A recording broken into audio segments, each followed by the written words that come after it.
Bonjour à tous, alors dans cette vidéo, vous me l'avez demandé dans la dernière vidéo de suivi marché, je vais vous faire l'analyse de la crypto ANKR. Enfin, je vais faire une suite d'analyses puisque il faut rester cohérent. Vous retrouverez là, je vais vous l'épingler. Si vous ne l'avez pas vu, allez la voir, clic droit, vous ouvrez la fenêtre. Je vous avais déjà fait une analyse de ANKR, ok, donc vous la trouvez ici. Et donc on va faire la continuité de tout ça. Je vais vous analyser ça comme d'habitude. Moi, je fais pas de religion, de la croyance avec les cryptos. Je vais vous analyser ce que je vois, ne vous vexez pas si je peux dire des choses, si c'est bear, c'est bear, si c'est boule, c'est boule. Moi, je vous dis ce que je vois sous les yeux. D'ailleurs, si cette approche vous intéresse, c'est-à-dire une approche un peu moins émotionnelle, de croyance, de religion avec un actif financier, de ouais, go to the moon, et quelque chose de bien plus pragmatique et de constatation, d'analyse technique dans l'instant présent, est-ce que le risque reward est bon de rentrer, d'investir, etc. ou pas, avec une vraie stratégie de cyclicité, n'hésitez pas à me contacter, je propose un accompagnement Swing Invest, bon bref, je vous le dis à chaque fois, n'hésitez pas. Je reprends très rapidement ce que je vous dis, je vous l'ai déjà dit dans la vidéo précédente, donc allez la voir. ANKR, là je suis en annuel, ok, donc en annuel, on voit que la structure de cette crypto est haussière, c'est ce que j'ai sous les yeux, bottom ici, on a un top ici, ok, et là potentiellement, alors oui, je vous en conviens, hein, l'historique est très faible, mais c'est un actif qui a tenu son bottom suite à l'année terrible de 2022, il a tenu son bottom. La clôture de l'année 2022 reste au-dessus. Donc, on peut imaginer que la continuité pour la suite, c'est un nouvel ATH. En tout cas, est-ce que c'est sûr qu'il va le faire? On ne sait pas. Ce qu'on peut dire, c'est que l'order flow, en tout cas, de ce coin en annuel, c'est ça pour l'instant. Ok. Donc, on avait un bottom ici, un deuxième bottom est clôturé là. L'objectif, c'est d'essayer d'aller gagner celui-ci maintenant. On va le voir de manière un peu plus claire. En semestriel, tous les coins ne sont pas comme ça. Je vous invite à le regarder. En semestriel, il y en a qui, cette bougie-là, enfoncer le bottom, et donc ces coins qui ont enfoncé le bottom, ça ne veut pas dire qu'ils vont aller à la cave, ça veut dire que le rebond, théoriquement, ne doit pas dépasser la TH, ok? Et donc, ça vous aide à quoi? Ben à votre prise de profit. C'est-à-dire qu'en NKR, on va jouer peut-être une nouvelle ATH et prendre un peu moins de profit. Un autre coin qui, lui, aurait clôturé un semestriel ou un annuel dessous, ben lui, on va plutôt se dire, attention, ça ne veut pas dire qu'il ne peut pas y avoir un retournement et qu'ensuite on y aille, mais ça veut dire que je vais être beaucoup plus prudent et pas espérer le to the moon de la TH, ouais c'est sûr, ok? Pourquoi? Parce qu'il y a une différence entre quelque chose qui est comme ça, ok? Ça c'est boule, donc sur un retracement, l'objectif c'est d'aller chercher plus haut. Quelque chose qui est comme ça, ok? En trimestriel, ou quelque chose qui a pété son bottom, ben, l'objectif c'est qu'il remonte et que dans la supply, il se soit défendu. Je vous l'ai dit, dans une tendance baissière, on vend les tops, on n'achète pas les dips. Ou si on achète les dips, on sait que c'est un rebond dans un marché baissier. Et si ce rebond vaut le coup en daily, en weekly, qu'il vous offre 300%, jouez-le, il n'y a pas de souci. Mais sachez que vous allez devoir arbitrer de manière différente sur le rebond. Ok?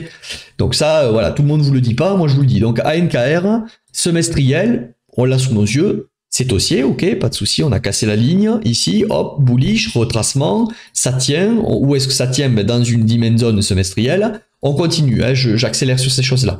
Trimestriel, ok, on n'est pas encore, on est revenu sur ces niveaux-là. Bon, trimestriel, c'est toujours ok, c'est boule. On est repassé peut-être bear avec cette bougie-là. Ok, enfin, c'était boule.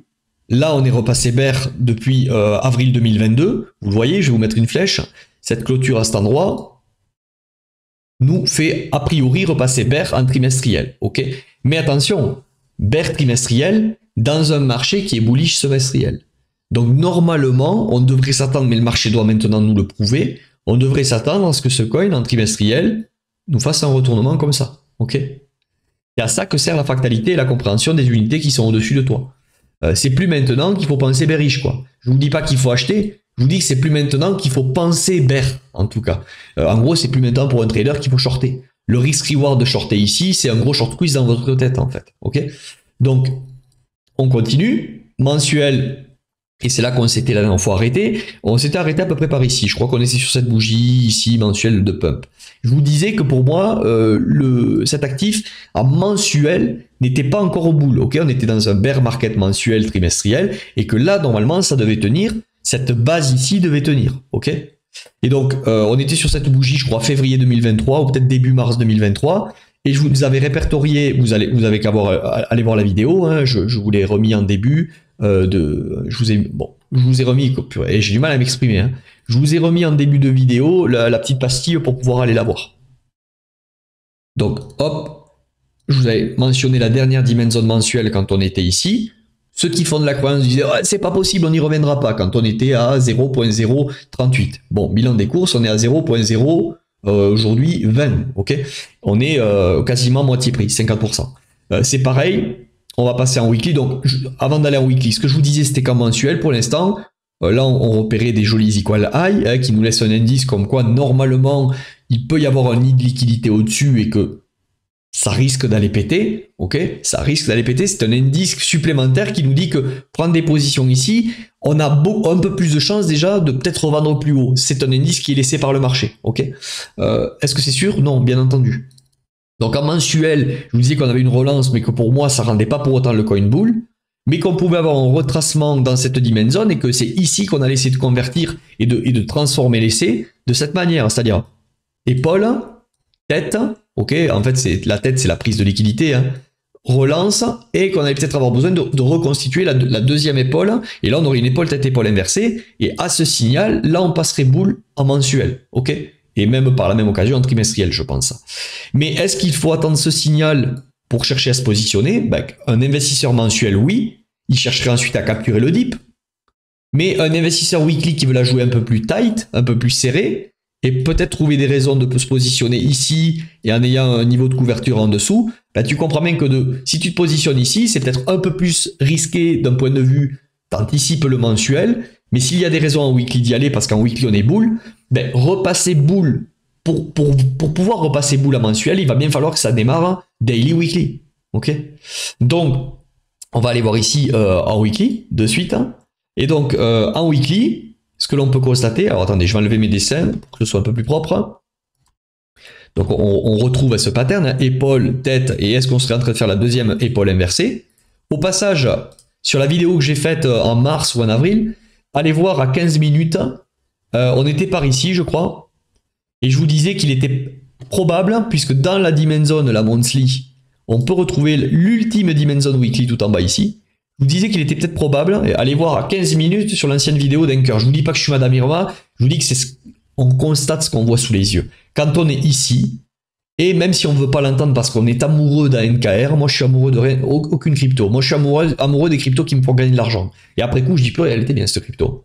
Mais avant la guerre, je crie pas quoi. C'est-à-dire que là, quand on était ici, je vous dis attention, on pourrait revenir sur un niveau comme les... Voilà, c'était les moins 60%. Allez le voir, c'était à 15 minutes, à peu près 15 minutes 10. Les niveaux des 0.01731. Je me rappelle, j'avais fait un peu la même chose sur CKB, sur Matic, etc. Je m'étais fait insulter hein, dans quelques commentaires. Alors, quand vous m'insultez, je vous dégage, hein, je dégage les commentaires. Ceux qui un peu chouinent, tout ça, bon, je les laisse. Des gens qui me disaient, ouais, n'importe quoi, comment tu peux dire que CKB ou que ANKR ou que Matic va revenir, va perdre 60%. Bon, je vous disais dans la vidéo précédente qu'on pouvait peut-être, et qu'il y avait un niveau intéressant en termes de risk-reward, à 0.01731. Regardez où on est venu mécher. Ici, on est venu mécher à 0.017 et ici, on est venu mécher à 0.01720. Ça ne veut pas dire que c'est sûr que ça va tenir. Hein. Attention, comprenez-moi bien. Mais ça veut dire que celui qui a pris la position ici ou qui a décidé d'investir là, ben, il a déjà acheté 60% en dessous de celui qui a acheté ici. Et c'est surtout que il peut très rapidement, s'il y a une clôture sous ce bottom en weekly, décider de sortir. Et ça lui coûte vraiment pas cher. Dès lors que tu as eu un bon money management, une bonne gestion de risque. C'est tout ce que j'essaie de transmettre dans le swing investissement, ok?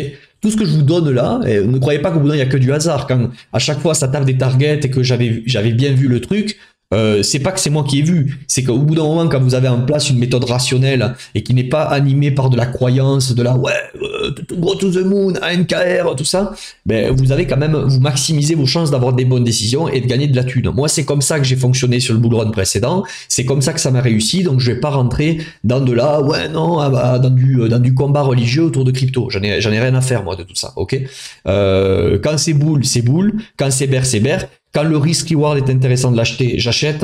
Et quand le risk reward n'est pas intéressant, même si le fondamental et que le macro est bon, tout ça, ben j'achète pas. C'est tout. Ça peut aller à la lune. Le risque que ça dip est trop fort, j'achète pas. Moi, j'achète quand je suis quasiment sûr que je mettrai une flèche dans le 9 ou dans le 10. Ok. Et que je maximise les chances de gagner la partie. Si encore une fois cette approche vous intéresse, n'hésitez pas. Je sais qu'il y en a qui sont sceptiques, tout ça, Internet ça fait peur. Et d'ailleurs, j'en conviens et je le conçois. Ça ne vous engage à rien, vous faites un petit call avec moi. Beaucoup y sont passés, ok. Aujourd'hui, j'accompagne pas mal de personnes, ok, sur du groupe, du one-one, une formation en ligne, c'est un hybride de tout ça, sur une durée de temps assez longue, ok. Donc, n'hésitez pas, si ça vous intéresse, on en restera peut-être là, c'est pas grave, mais en tout cas, si ça vous titille un peu, prenez le rendez-vous.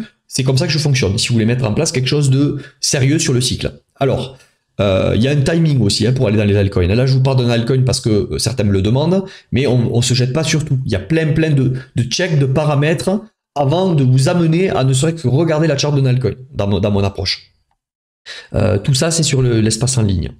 Alors, on est revenu du coup sur ce niveau. Encore une fois, je vous dis, est-ce que c'est sûr que c'est OK? Non, c'est pas sûr que c'est OK. C'est sûr que ça ne me coûtera pas beaucoup si finalement on est invalidé maintenant. Ce que je constate là au passage, donc là je vais improviser puisqu'on en était resté là. Enfin, on en était resté ici plutôt, hein, mais là maintenant, je vais vous dire ce que je vois. Est-ce que à monthly c'est bullish par rapport à la dernière vidéo? Non, toujours pas. Okay, c'est toujours pas bullish en monthly. Est-ce que, rappelez-vous bien, semestriel, oui, annuel, semestriel, oui.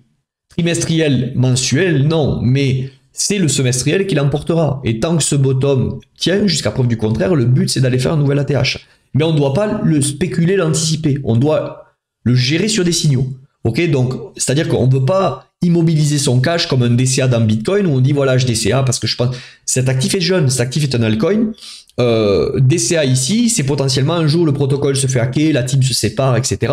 C'est terminé, c'est fini. Donc moi, je n'aime pas dans les altcoins immobiliser mon cash. Je préfère avoir le signal qui me dit potentiellement c'est là, en termes de momentum, c'est là qu'il faut y aller. Ok. Donc en monthly, on a eu la première relance, on attendra la seconde, comme je vous ai dit. En weekly, est-ce que ici on était potentiellement repassé bull en weekly?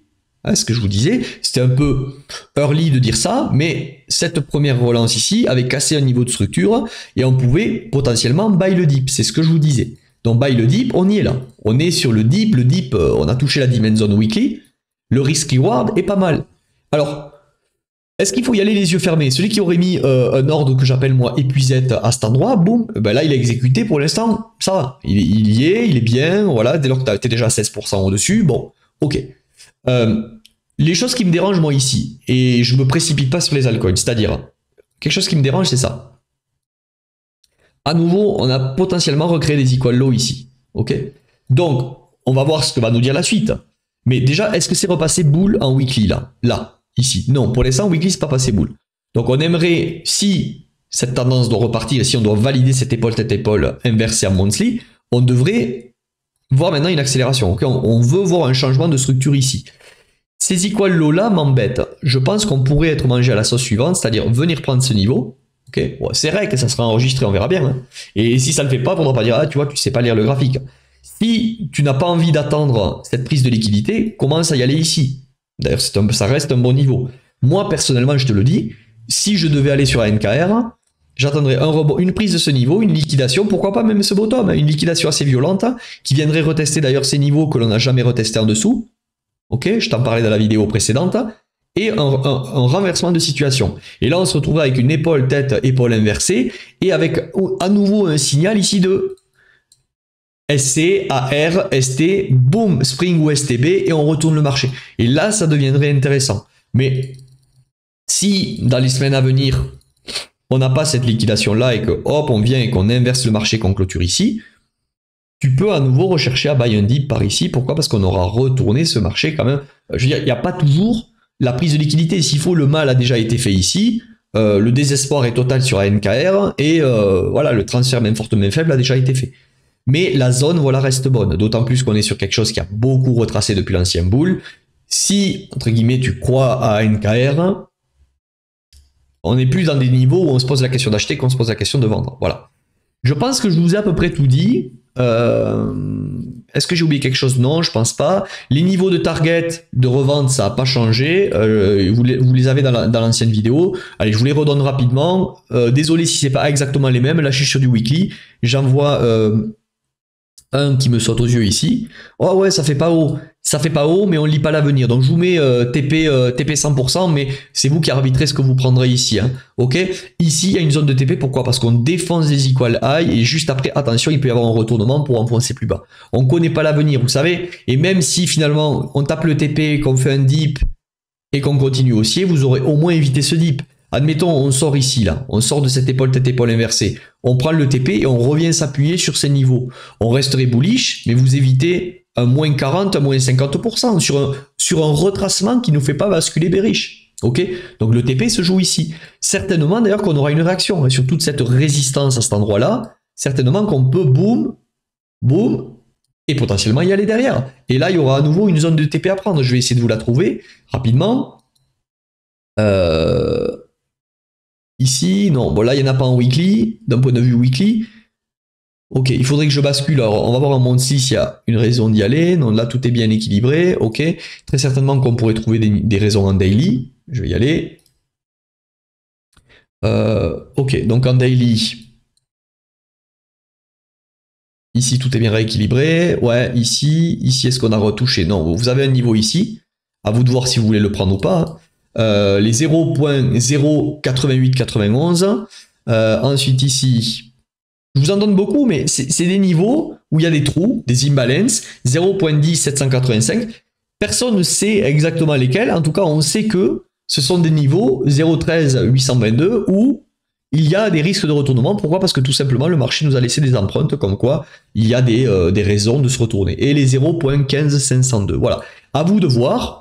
Si vous voulez pas vous embêter, vous pouvez aussi utiliser l'outil Fibo. Hein. C'est-à-dire que quand on utilise Fibo bottom top 786 618 pour DC optimisé, vous pouvez très bien prendre le top ici, le bottom à cet endroit et trouver des raisons au 382, 618, retracement de moitié, de prendre vos niveaux de TP. Ce sont des outils un peu plus simples. Voilà, j'espère que la vidéo vous aura plu. Mettez un petit like, j'ai oublié de vous le demander. Commentez pour me dire quel altcoin vous voulez prochainement, puisque je vais redevenir un peu plus actif sur la chaîne. C'était Benjamin, Crypto Liberté, à plus, bye.